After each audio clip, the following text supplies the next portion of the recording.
त्वम् अहं वन्दे श्रीगुरुं दीनतारिणं परमानन्दमाधवम्। वाञ्छाकल्पतरुभ्यश्च कृपासिन्धुभ्य एव च पतितानां पावनेभ्यो वैष्णवेभ्यो नमो नमः।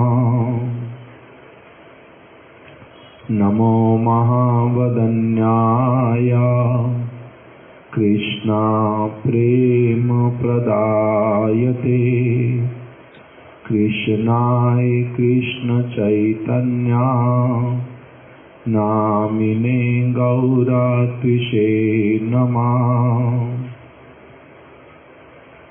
श्री कृष्ण चैतन्य प्रभु नित्यानंद श्री अद्वैत गदाधर शिवासादि गौर भक्त वृंदा। हरे कृष्णा कृष्णा कृष्णा हरे हरे, हरे राम राम राम हरे हरे।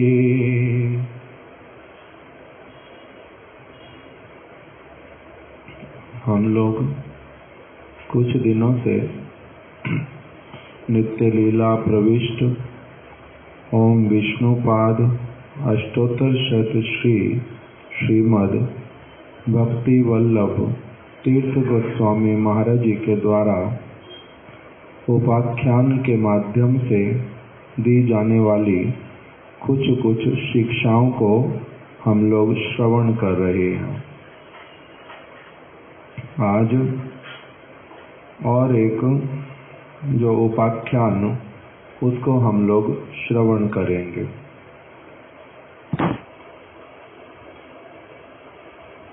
जिसमें सब हेडिंग है विषयों से प्यार तो कभी नहीं भाव पार।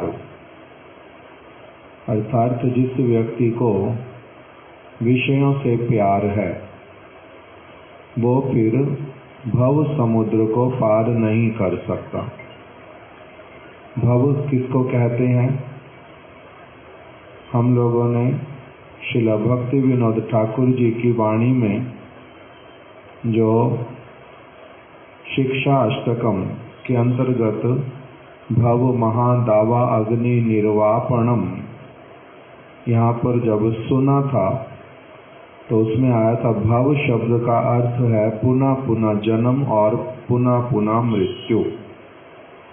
जन्म और मृत्यु का जो ये चक्र, कभी मनुष्य योनि, कभी पशु योनि, कभी पक्षी योनि, कभी देवता की योनि, इसको प्राप्त करते रहना, इसी में भ्रमण करते रहना, ये कभी भी नहीं छूटेगा, चलता ही रहेगा। कभी उच्च योनि में, कभी निम्न योनि में, कभी पशु, कभी पक्षी, कभी मनुष्य, कभी देवता। इसी का नाम है भव।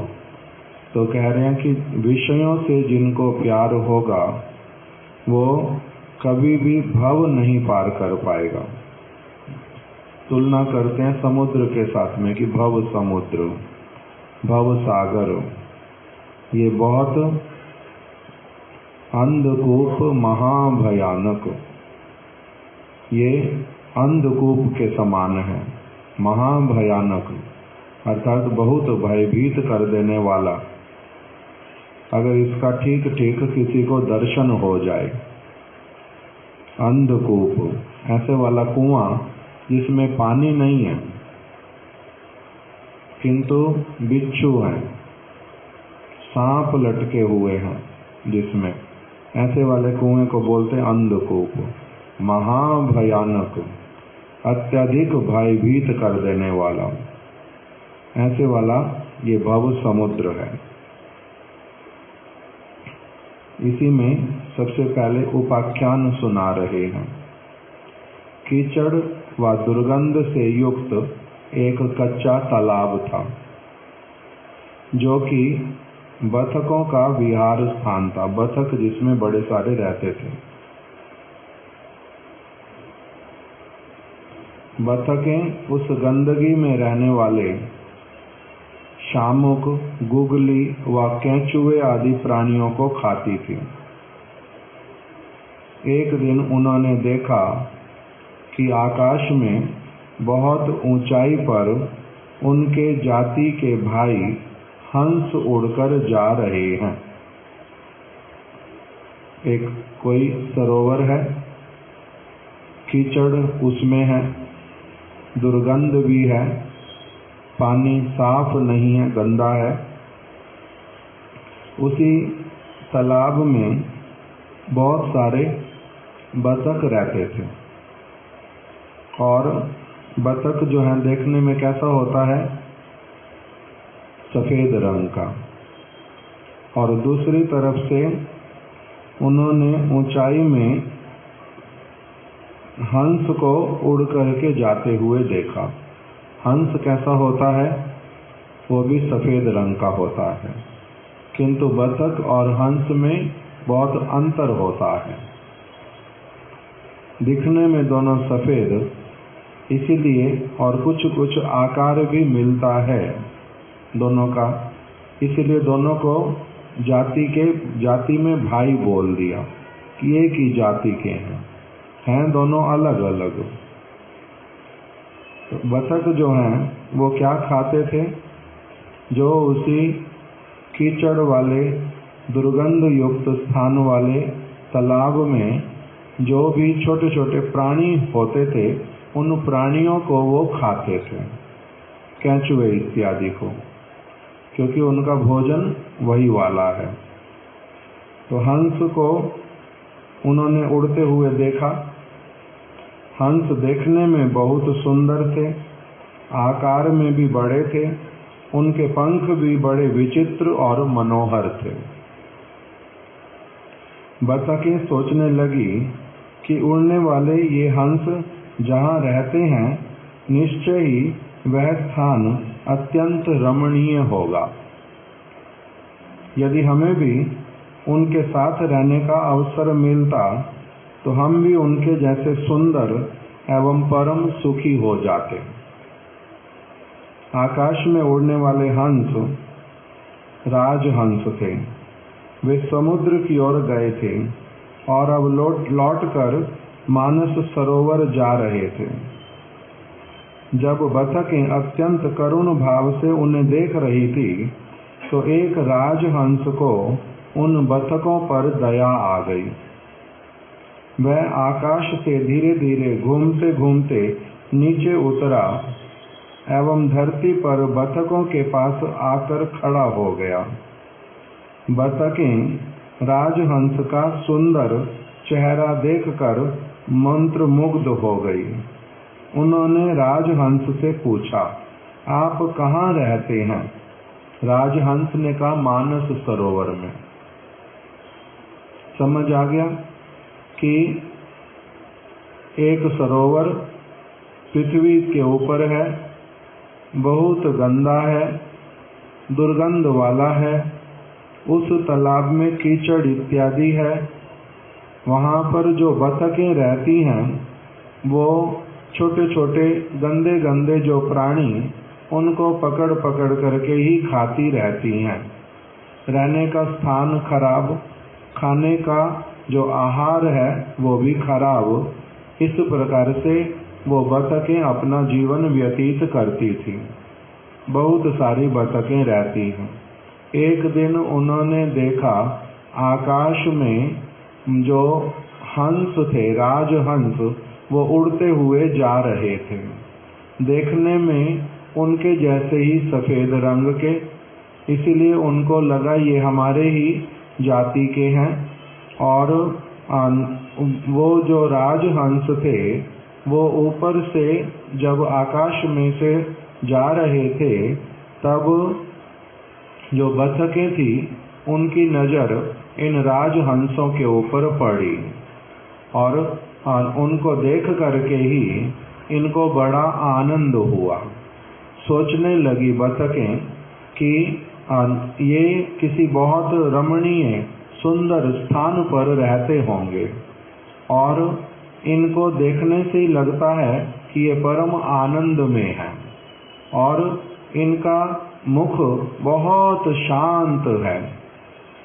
हम लोग जिस स्थान पर रह रहे हैं ये स्थान अच्छा नहीं है। हमें भी अगर इनके स्थान का संधान कुछ मिल जाता, कुछ पता चलता कि वहाँ पर कैसे जा सकते हैं, तो हम भी इनके साथ ही उसी स्थान पर चले जाते। इस प्रकार से सोचते हुए बड़े ही एक जैसे आशा के साथ में, प्रेम के साथ में जब ये बतखें राजहंसों को देख रही थी, तो एक राजहंस को इन बतखों के ऊपर दया आ गई और वो आकाश में बहुत यद्यपि ऊंचे थे, किंतु तब भी इनकी ऊपर दृष्टि पड़ी और एक राजहंस वहाँ से ऊपर आकाश से नीचे जहाँ पर ये सरोवर में बतखें थी वहाँ पर आ गया और इनके सामने आकर के खड़ा हो गया। अभी बतखों के बीच में और राजहंस के बीच में वार्तालाप होने लगा। बतखों ने पूछा, आप कहाँ रहते हैं? राजहंस ने उत्तर दिया, मानस सरोवर में। बतख, अभी आप कहाँ जा रहे हैं? राजहंस ने कहा, हम लोग समुद्र को देखने के लिए गए थे, किंतु अभी वापस लौट रहे हैं मानस सरोवर में। बतख ने पूछा, मानस सरोवर कैसा होता है, कैसा है? राजहंस ने कहा, अत्यंत सुंदर है, रमणीय है। बतख, क्या आप हमें वहां ले जा सकते हैं? राजहंस ने कहा, आप सभी को इस दुर्गंध वाले स्थान से ले जाने के लिए ही मैं आया हूँ। मैं आकाश से उतरा ही क्यों हूँ? आप लोगों के ऊपर दृष्टि पड़ी, आप लोगों की हमारे ऊपर दृष्टि पड़ी, आप लोगों ने हमारे को थोड़ा सा अच्छी भावना से देखा, इसीलिए और हमने आपको बड़ी दयनीय स्थिति में देखा, इसीलिए मन में हुआ कि आपको अपने साथ में लेकर के ही चला जाऊं। आपको लेने के लिए ही आया हूं। जब राजहंस ने उन बतखों को अपने साथ चलने के लिए कहा, तो बतखों ने अपनी मजबूरी बताते हुए कहा। राजहंस कह रहे हैं कि आप हमारे साथ चलो, मेरे साथ साथ उड़ो और मैं तुम लोगों को कहाँ पर लेकर के चलूँगा? मानस सरोवर की ओर लेकर के चलूँगा। किंतु बतखों ने उसी समय अपने मन की एक मजबूरी बतानी प्रारंभ की। क्या मजबूरी है? बतखों ने कहा कि हम तो बहुत ऊंचा आकाश में नहीं उड़ सकती। बतखों की मजबूरी समझकर राजहंस को और भी दया आ गई कि ये तो उड़ने में भी हमारी तरह समर्थ नहीं है। तब फिर जो राजहंस, उन्होंने कहा कि ऐसा करो, मेरी पीठ के ऊपर बैठ जाओ, मैं ही तुम लोगों को उड़ा करके ले चलूँगा। आप मेरी पीठ पर बैठ जाइए, मैं आप सबको लेके चला जाऊँगा। यह प्रस्ताव सुनकर अब बतखें जो हैं वो और भी चिंतित हो उठी और आपस में देर तक विचार विमर्श करती रही कि हम इनके साथ जाएं या नहीं जाएं, यहीं पर रहना अच्छा या इनकी बात पर विश्वास करके मानस सरोवर में जाना अच्छा। कहीं बीच में कोई धोखा तो नहीं हो जाएगा, हम लोगों को बाद में पछताना तो नहीं पड़ेगा। ये कहीं राजहंसों के बीच में हमें ले जाएं और राजहंस हम लोगों को अपना भोजन बना लें, ऐसा तो नहीं हो जाएगा। अलग अलग उनके मन में चिंताएं आने लगी, इसलिए परस्पर में विचार विमर्श करने लगे। विचार विमर्श करने के बाद उन्होंने राजहंस से पूछा कि वे उन्हें जहाँ ले जा रहे हैं मानस सरोवर, क्या वहाँ खाने के लिए शामुक, गुगली और केंचुए इत्यादि प्राणी मिलेंगे या नहीं मिलेंगे? हमें तो यही खाने में अच्छे लगते हैं, तो ये चीजें हमारे को खाने के लिए वहाँ पर मिलेंगी या नहीं मिलेंगी? उत्तर में राजहंस ने कहा कि देखो, मानस सरोवर में इस प्रकार की गंदी चीजें खाने के लिए नहीं मिलती। वहां पर तो कमल की मृणाल का भोजन करते हैं, कमल की नाल, उसका हम भोजन करते हैं। राजहंस की बात सुनकर बतखें बड़ी चिंतित हो गई एवं एक साथ चिल्ला करके कहने लगी कि वे वहां इन खाने की वस्तुओं के बिना कैसे जीवित रहेंगी? वहां तो मर जाएंगी। शामुक नहीं मिलेगा, केंचुआ नहीं मिलेगा, हम जीवित कैसे रहेंगे? अंत में यह निर्णय हुआ कि वे राजहंस के साथ नहीं जाएंगे। बतखों ने क्या निर्णय लिया? राजहंस भले ही अपनी पीठ के ऊपर बिठा करके ले जाने के लिए भी प्रस्तुत है, किंतु तब भी हम नहीं जाएंगे। बतखों की निम्न वस्तुओं में आसक्ति ही राजहंसों के रमणीक स्थान को प्राप्त करने में बाधक बनी। इनके लिए बाधा कौन सी चीज बन गई? खाने की वस्तुएं।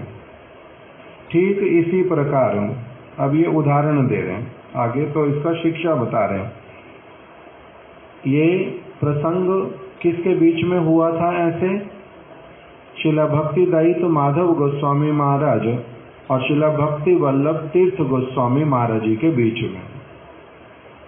जिस समय पहले उनका ग्वालपाड़ा में अपने गुरुदेव के साथ में साक्षात्कार हुआ, वहीं पर कथा सुनी कुछ दिनों तक। बाद में फिर पत्र के माध्यम से भी उनसे प्रश्न उत्तर करते रहे। बाद में फिर जब शिला माधव गोस्वामी महाराज जी से मिलना हुआ, तब उन्होंने अपने मन की बात बतलाई कि जब आपकी कथा श्रवण करता हूँ, साधु संग करता हूँ, शास्त्रों की बातें सुनता और पढ़ता हूँ, तब मन में आता है कि मैं आपके पास में चला जाऊं, आपके साथ में रहूं, भगवान का भजन करूं, संसार को पूरी तरह से छोड़ दूं। किंतु जब ऐसा करने का पूरी तरह से इच्छा करता हूं, उस समय मेरे को स्मरण आता है कि मेरे माता हैं, पिता हैं, मेरे भाई हैं। ये सारी वस्तुएं मेरे को स्मरण आती हैं कि मेरा इनके प्रति भी कर्तव्य है। इस प्रकार का उनका एक ग्रंथ है जिसका नाम है परमहंस, छोटा ग्रंथ परमहंस। उसमें ये सारा उपाख्यान लिख करके दिया कि कैसे कैसे मेरा अपने गुरु महाराज जी के साथ वार्तालाप हुआ।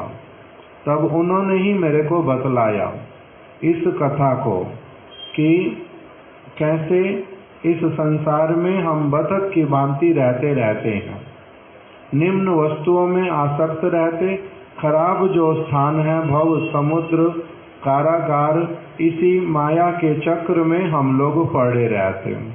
किंतु भगवान के निज जन वो राजहंस की भांति हैं और वो इस जगत में हम लोगों की दयनीय स्थिति को देख करके बहुत उच्च स्थान से निम्न स्थान पर उतर करके आते हैं, हमसे वार्तालाप करते हैं। हम लोगों को अपने जो मानस सरोवर का अर्थात गोलोक वृंदावन का वो हम लोगों को संधान प्रदान करते हैं।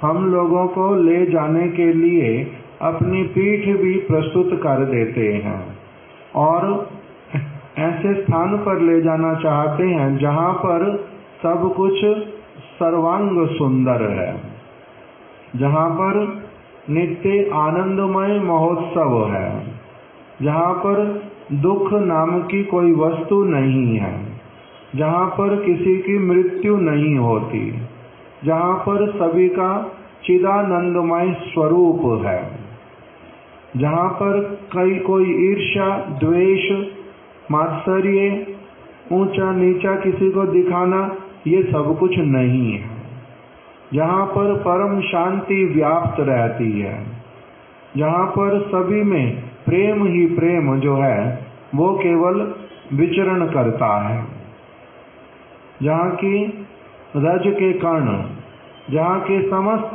प्राणी वो सच्चिदानंदमय हैं। इस प्रकार का जो स्थान वहाँ पर ले जाने के लिए राजहंस जो हैं वो आते हैं और क्या कहते हैं, मेरे साथ में चलो। किंतु तब भी प्राणी जो है अपनी निम्न आसक्तियों के कारण उनके बात को समझ करके भी उस ओर अग्रसर नहीं हो पाता। यही उपाख्यान उन्होंने सुनाया था श्रील भक्ति वल्लभ तीर्थ गोस्वामी महाराज जी को। तब उसके बाद में उन्होंने निर्णय किया था कि मैं अवश्य ही क्या करूँगा, उनके पास में जाकर के रहूँगा, जिस प्रकार से वो जीवन यापन करने के लिए कहेंगे वैसे वाला जीवन यापन करूँगा और मैं गोलोक का निवासी बनूँगा। ये वाली कथा उसमें सुनाते हैं वो। तो अभी यहाँ पर आगे बतलाया कि बतकों की निम्न वस्तुओं में आसक्ति ही राजहंसों के रमणीक स्थान को प्राप्त करने में बाधक बनी। ये कथा कुछ कुछ कैसी लगती है, जैसे इंद्र और ब्रह्मा जी के बीच में वार्तालाप हुआ। इंद्र एक समय अपने किसी कर्म दोष के कारण सुअर बन गए, सुअर जाति का उनका शरीर हो गया, और दूसरी ओर ब्रह्मा जी जो हैं उनके ऊपर दया करके उनको बहुत समय तक गंदी नालियों में पड़े हुए देख करके, मल मूत्र में सब समय लिप्त देख करके दया करके उनके पास में आए और उनको कहने लगे, जे इंद्र, मैं तुम स्वर्ग के राजा हो, शापित होकर के तुम यहाँ पर पड़े हुए हो, मैं तुम्हें शाप से मुक्त कराने के लिए आया हूँ और तुम्हें स्वर्ग में अपने साथ में ले जाऊंगा और स्वर्ग में छोड़ दूंगा। उन्होंने क्या कहा, मेरी यहाँ पर पत्नी है, मेरे बच्चे हैं और मेरे को नित्य प्रति मल मिलता है खाने के लिए, मैं बड़े आराम के साथ में जल में पड़ा रहता हूँ, इसमें ये वाला सारा कुछ मेरे को वहाँ मिलेगा, ये वाली सारी चीज़ें मेरी साथ लेकर के चलोगे, साथ में लेकर के अगर चलोगे तब तो मैं चलने के लिए प्रस्तुत हूँ, नहीं तो मेरे को जाना नहीं है वहाँ पर। तो इस प्रकार से निम्न वस्तुओं के प्रति आसक्ति जो है एक व्यक्ति को बहुत उच्च जो लक्ष्य उसको प्राप्त कराने में बाधक बनती है। निम्न आसक्तियाँ, बतकों की निम्न वस्तुओं में आसक्ति ही राजहंसों के रमणीक स्थान को प्राप्त करने में बाधक बनी। ठीक इसी प्रकार भगवान की बहिरंगा माया द्वारा रचित नश्वर देह व देह संबंधी व्यक्तियों के प्रति आसक्ति ही भगवान के पास जाने में बाधक सिद्ध होती है। ये हमारा जो शरीर है ये भगवान की कौन सी शक्ति के द्वारा बना हुआ है? भगवान की बहिरंगा शक्ति माया के द्वारा, जिसमें केवल मात्र 5 भौतिक निर्जीव तत्व हैं, उसी से ये बना हुआ है। किंतु मैं अपने इस शरीर को ही अपना मानता हूँ अविद्या के दोष के कारण। अज्ञानता के कारण। मैं इसी में ही मैंपन रखता हूँ कि ये मैं हूँ, यही मेरी आइडेंटिटी है, यही मेरा सब कुछ है। इसी को केंद्र करके ही मैं अधिकांश अपना सारा समय व्यतीत करता हूँ। इसको खिलाने में, इसको ठीक रखने में, इसको नहलाने धुलाने में। इसके साथ में जो संबंधित माता पिता, उनके माध्यम से मेरे को ये पंच भौतिक शरीर मिला, उनके माध्यम से, इसलिए उनसे मेरे को मेरा ब्लड रिलेशन है, माता से, पिता से, भाई से, बहन से। यहीं पर मेरी क्या होना प्रारंभ होता है फिर? आसक्तियां। और जिनका विवाह इत्यादि होता, फिर आगे अपनी संतान होती, उसी में फिर से क्या हो जाता है? Blood relation. तब इस प्रकार का जो एक व्यक्ति का देह और देह संबंधी व्यक्ति जिनके साथ में ब्लड रिलेशन मानता, कईयों के साथ में फिर आगे उसका क्या होना प्रारंभ होता है? ये हो गया स्थूल शरीर का संपर्क। फिर बहुत सारे लोगों के साथ में जुड़ते हैं सूक्ष्म शरीर के द्वारा, मन के द्वारा। किसी का स्वभाव अच्छा लगा, उनके मित्र बन गए। किसी का रूप अच्छा लगा, उनके साथ मित्रता करने के लिए आगे बढ़े। किसी का कुछ अच्छा लगा, किसी का कुछ। कभी फिर किसी का खराब लगा, छोड़ दिया, कभी किसी को अपना बना लिया। कितनों के हम अपने बन जाते और कितनों के ही हम अलग हो जाते। इस प्रकार से ये सूक्ष्म शरीर वाले संबंध, तो उसी प्रकार की आसक्तियों के कारण देह और देह संबंधी व्यक्तियों के प्रति आसक्ति, और फिर इस देह के लिए ही केवल मात्र कुछ एक ऐसी वस्तुएं जिनको छोड़ने में मैं क्या संकोच करता हूँ, बहुत बड़ा मानता हूँ, असमर्थ हो जाता हूँ छोड़ने में। किस चीज को? प्याज, लहसुन, शराब, मांस, मछली। मन को अच्छा लगता जुआ खेलना, मन को अच्छा लगता विषय की वार्ता सुनना, मन को अच्छा लगता फालतू की चीजों में घूमना फिरना, फोन में टीवी देखना, खराब चीजें देखना। इस सारी चीजों में मेरा क्या होता है? मन लगता है। तो उसी बात को बोल रहे हैं कि इन वस्तुओं के प्रति आसक्ति, ये कैसी वाली आसक्ति है? जैसे केंचुआ खाने की, गुगली खाने की, खराब वस्तुओं में आसक्ति थी। ये खराब से खराब वस्तुएं, निम्न से निम्न वस्तुएं, उसी में आसक्ति, उसी को छोड़ करके मैं जाऊंगा। जैसे इंद्र का टट्टी खाना छोड़ना नहीं चाहता, वो इतना अच्छा मानता उसको, नाली में रहना अच्छा मानता है। तो उसी प्रकार से हम लोग निम्न निम्न वस्तुओं में अधिकांश लोग आसक्त रहते हैं, और वो भगवान की जो रची हुई बहिरंगा माया के द्वारा किया गया कार्य, इसको नहीं समझ पाते। और वही हमारे लिए क्या बन जाती है? बाधक सिद्ध होती है। भगवान के धाम से, जैसे यहाँ पर मानस सरोवर से राजहंस आए थे आकाश में उड़ते हुए, नीचे उड़ कर के आ गए, बातचीत करने लग गए, अपनी भाषा में सब समझाने लग गए, दया इतनी करने के लिए प्रस्तुत कि अपने ऊपर बिठा करके, पीठ के ऊपर, वो भी प्रस्तुत है कि पीठ के ऊपर बिठा करके ले जाएंगे, किंतु तब भी निम्न आसक्तियों के कारण हम लोग ऊपर नहीं उठ पाते। तो इसलिए आगे कह रहे हैं भगवान जो हैं वो कैसे हैं? मंगलमय हैं, सारे गुणों के भंडार हैं, परमानंद स्वरूप हैं। वहाँ पर आनंद ही आनंद है, मंगल ही मंगल है, वहाँ पर गुणों का भंडार है।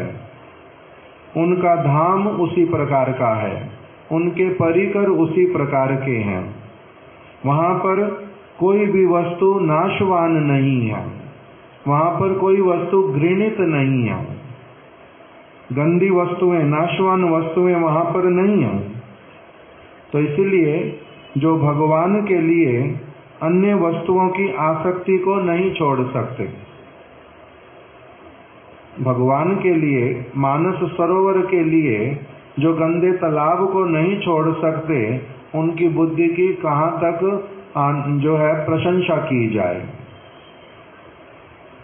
जो भगवान के लिए अन्य वस्तुओं की आसक्ति को नहीं छोड़ सकते, सांसारिक वस्तुओं को जो पकड़ कर रखना चाहते हैं, वे कभी भी भगवान को प्राप्त नहीं कर सकते। ये बातें जब शिला माधव गोस्वामी महाराज जी ने शिला भक्ति वल्लभ तीर्थ महाराज जी को बतलाई, तब उन्होंने अच्छी तरह से निर्णय किया कि मैं और घर पर नहीं रहूंगा, मैं ये केवल दैहिक संबंधों में रहकर के ही अपना पूरा जीवन व्यतीत नहीं करूंगा। मेरे को जो भगवान का संदेश, भगवान के निज जन, ये राजहंस, इसलिए गुरुपाद पद्म को एक नाम देते हैं परमहंस। परमहंस कह के पुकारते हैं। परमहंस मतलब जो दूध का दूध और पानी का पानी पूरी तरह से करना जानता है, उसको कहते हैं राजहंस, परमहंस। तो इसीलिए उनकी बातें सुन करके ये वाली कि यदि तो तुम नाशवान संसार में रहना चाहते, खराब वस्तुओं में रहना चाहते, पुनः पुनः जन्म मृत्यु के चक्र में पड़े रहना चाहते, सुख दुख भोग करते रहना चाहते, कभी निम्न योनि कभी उच्च योनि इसी में ही रहना चाहते, दुख में, क्लेश में, ईर्ष्या में, द्वेष में, कुंठामय स्थान में अगर तुम रहना चाहते, यहीं पड़े रहना पड़ेगा। किंतु अगर परमानंदमय स्थान, सुखमय स्थान, नित्य स्थान, वहां पर यदि जाना चाहते हो, तो ये निम्न जो आसक्तियां, इनको त्यागना पड़ता है, क्योंकि ये केवल शारीरिक जो संबंध, उसके ऊपर आधारित जो भावनाएं, ये बहुत निम्न स्तर की हैं। ये सारा कुछ उनको समझाया था। तो इसीलिए अंत में कह रहे हैं, भगवान और माया ये दो विपरीत वस्तुएं हैं। जैसे प्रकाश और अंधकार, दो विपरीत वस्तुएं, वर्टिकली अपोजिट, पूर्ण रूप में एक दूसरे से अलग। दुर्गंध वाली वायु और सुगंध वाली वायु, उज्ज्वल वस्तु और एकदम से तेजहीन वस्तु, जैसे उसमें अंतर होता है, उसी प्रकार से भगवान और माया, ये दो वस्तुएं पूरी तरह से विपरीत हैं। साधु संग के द्वारा जब तक भगवान व उनकी भक्ति को छोड़कर अन्य वस्तुओं की कामना से छुटकारा नहीं मिलेगा, तब तक जीवों का वास्तविक मंगल नहीं हो सकता। जहाँ राम तहाँ नहीं काम, जहाँ काम तहाँ नहीं राम। जहाँ पर एक व्यक्ति की सांसारिक कामनाएं रहती हैं, वहाँ पर भगवान की प्राप्ति, भगवान का कुछ शुद्ध विचार वो आ ही नहीं सकता। जहाँ काम, भौतिक कामनाएं जहाँ पर कूट कूट करके हृदय में भरी पड़ी हैं, वहाँ पर राम जो हैं कैसे आ सकते हैं? वहाँ नहीं हो सकते राम। इसलिए जहाँ काम तहाँ नहीं राम। और एक बात बोलते हैं,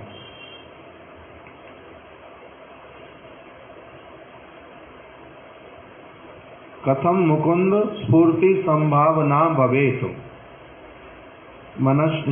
उपदेशामृत के पहले श्लोक की पहली टीका में श्री राधा रमण गोस्वामी जी ने ये बात लिख करके रखी।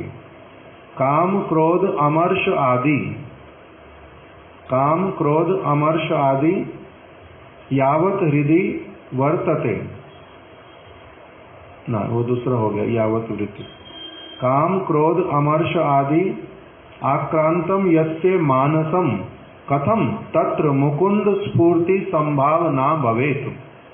जिस हृदय में काम, क्रोध, लोभ, मोह, मद, मात्सर्य ये सब भरा पड़ा है, उस स्थान पर भगवान मुकुंद की स्फूर्ति होना, अर्थात स्फूर्ति होना क्या होता है?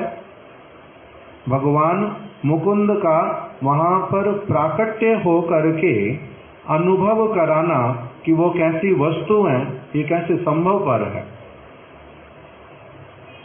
वहां पर संभव होता नहीं। क्यों?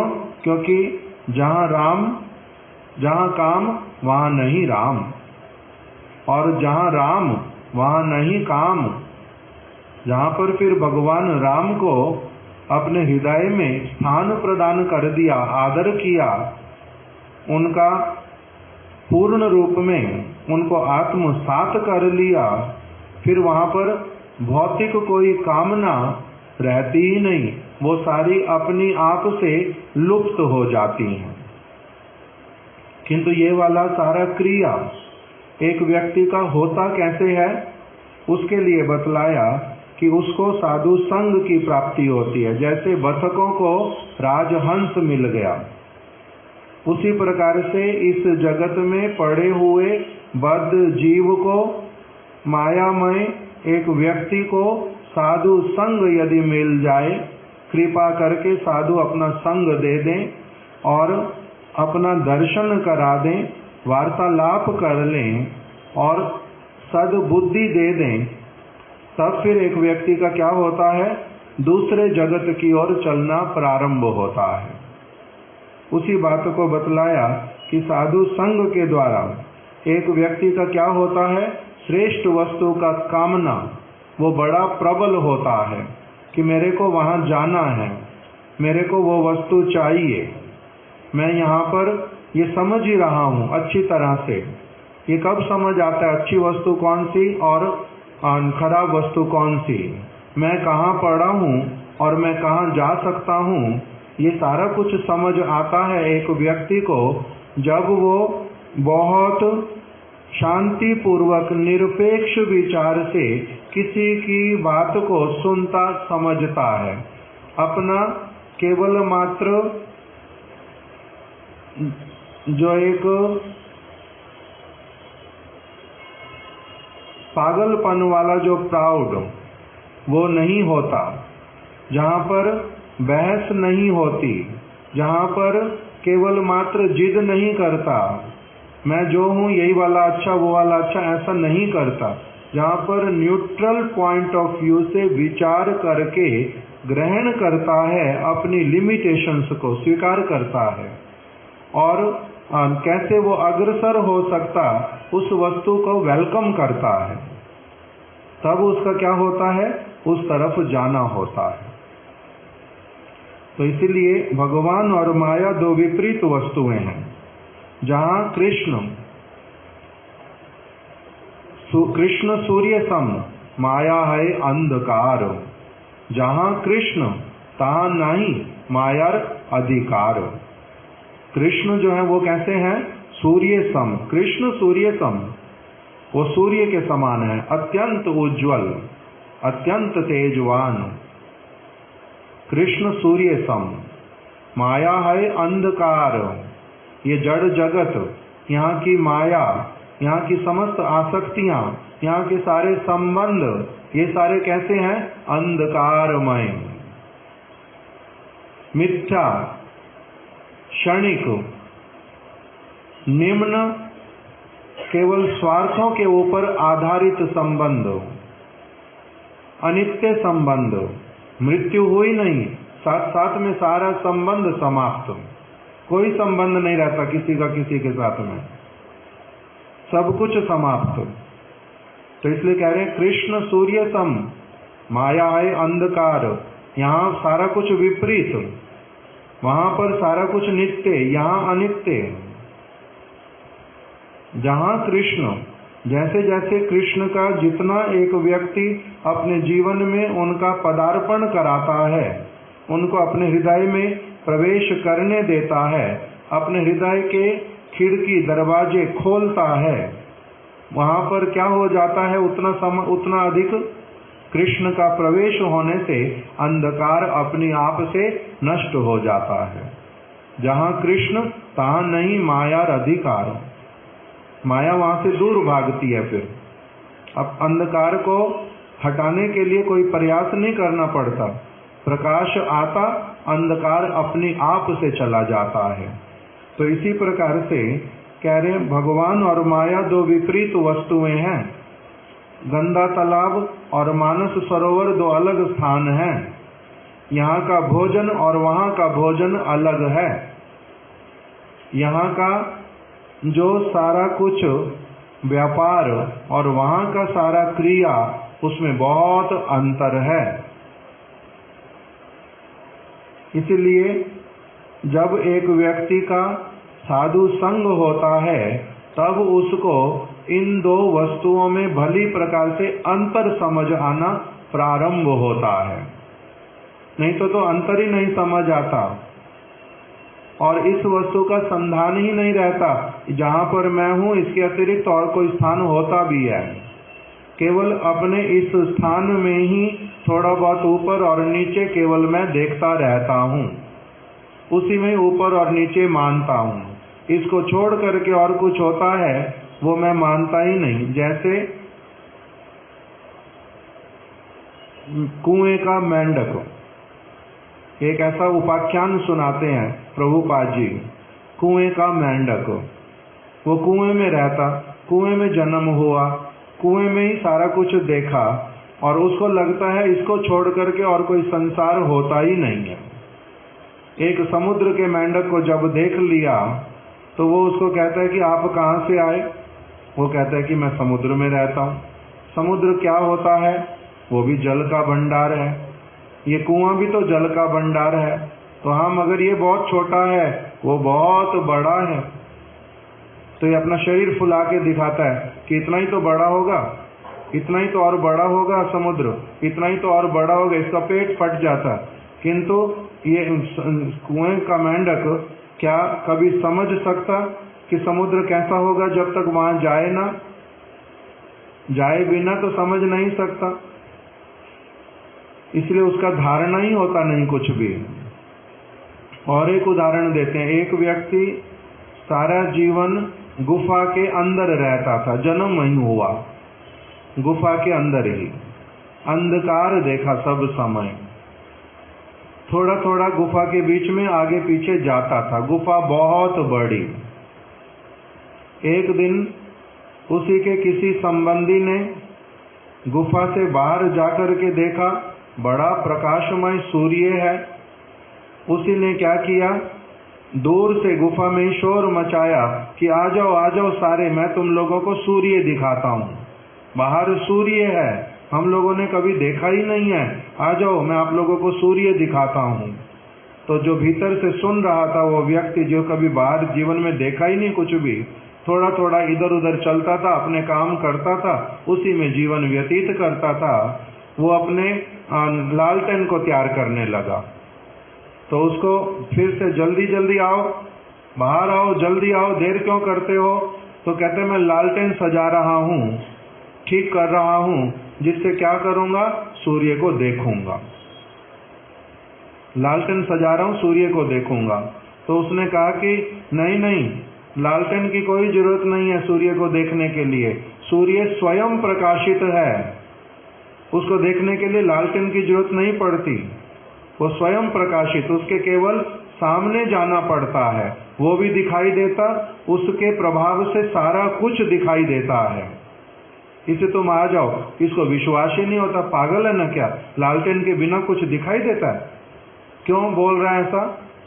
क्योंकि हमेशा कहाँ पर रहा है, गुफा के अंदर, जन्म ही वहीं हुआ, देखा ही अंधकार है, प्रकाश कभी देखा नहीं। सारा कुछ देखने के लिए किसको व्यवहार करता था, लालटेन को। तो इसलिए उसको, उसके लिए भी लालटेन की आवश्यकता लगती है। इसी प्रकार से कह रहे हैं भगवान और माया दो विपरीत वस्तुएं हैं। ये शब्द ही अपने आप में समझ आना कब प्रारंभ होता है, जब एक व्यक्ति को साधु संग मिलता है। वो उसको बताता है तुम शरीर नहीं हो, तुम आत्मा हो।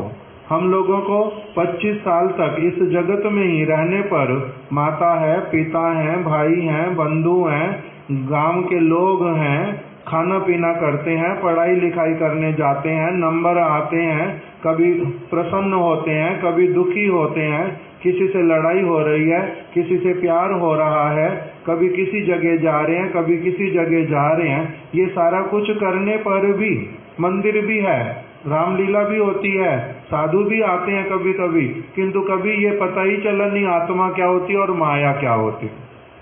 किस लिए?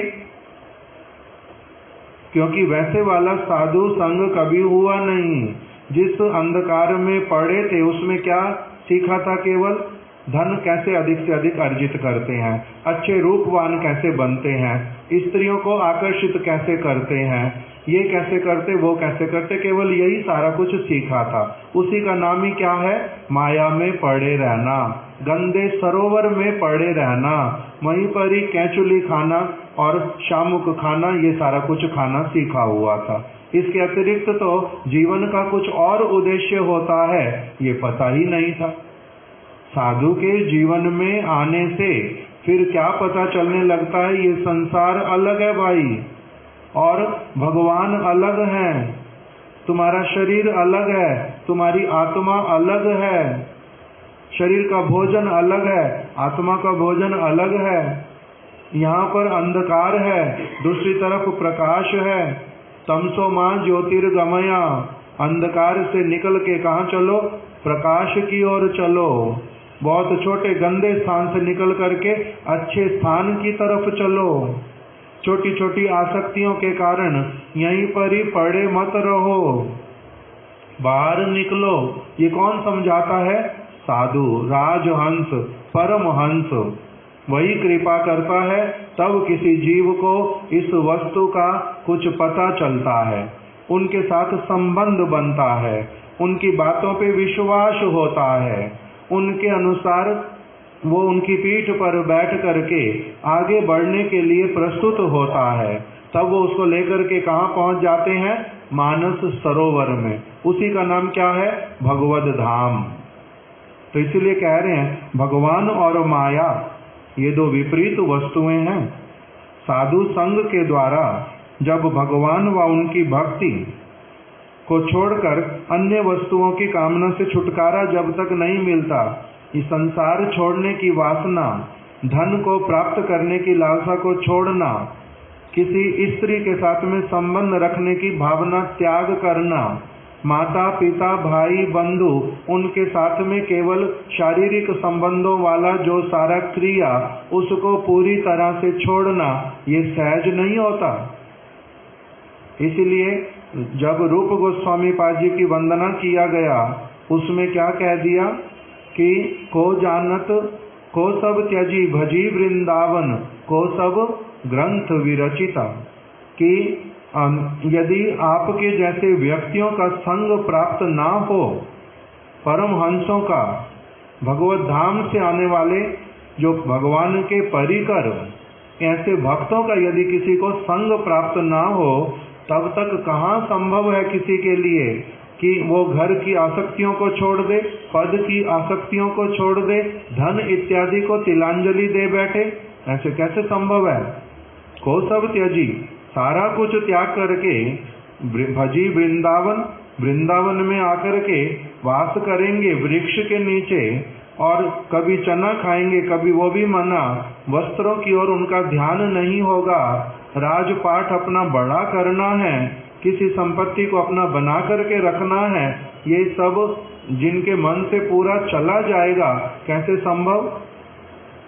रघुनाथ दास गोस्वामी का, रूप गोस्वामी, सनातन गोस्वामी का, ये सब चीजें छोड़ने का, भगवान का भजन करने का ये प्रवृत्ति कहाँ से आता है? साधु संग के द्वारा। तो साधु संग के द्वारा जब क्या होता है, अन्य वस्तुओं की कामनाएं छूट जाती हैं, और जिसकी नहीं छूटती किंतु साधु संग होता है वो विलाप करता है कि कब मेरा ऐसा वाला दिन आएगा, कभी हबे बोलो से दिन आमार। आगे ना, ये वाला नहीं, दूसरा और आगे, जिसमें आता कि कब मेरा ये तुच्छ विषयों के प्रति आसक्ति जो है ये चला जाएगा, मैं पुनः पुनः प्रयास करने पर भी असफल हो रहा हूँ। हे प्रभु, हे गुरुदेव, मेरे ऊपर कृपा करो।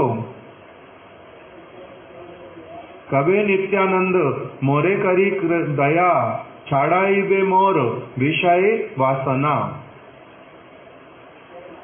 विषय माया। मेरे को ये गुरुपाद पद्म विषय रूपी माया से मेरे को कब छुड़ाएंगे, कब मैं इससे अलग होऊंगा। आर कबे निताई चांदिर करुणा होइबे, संसार वासना मोर कबे तुच्छ हबे, विषय छाड़िया कबे शुद्ध हबे मान, कबे हम हेराबो श्री वृंदावन। कब मेरे ऊपर गुरुपाद पद्म की कृपा होएगी, नित्यानंद प्रभु की कृपा होएगी, और मेरे विषयों की आसक्ति जो है वो घृणित वस्तुओं के प्रति मेरा जो संबंध, मेरा जो लालसा, वो सब कब पूरी तरह से छूटेगा, कब मेरा चित्त जो है वो निर्मल हो उठेगा। ये प्रार्थना करता है फिर व्यक्ति जब साधु संग होता है। अर्थात जगत का फ्लो, जगत की विचारधारा स्रोत एक तरफ बहा करके ले जा रहा था, कहाँ उसके पूरी तरह से विपरीत दूसरी कामनाएं आ जाती हैं।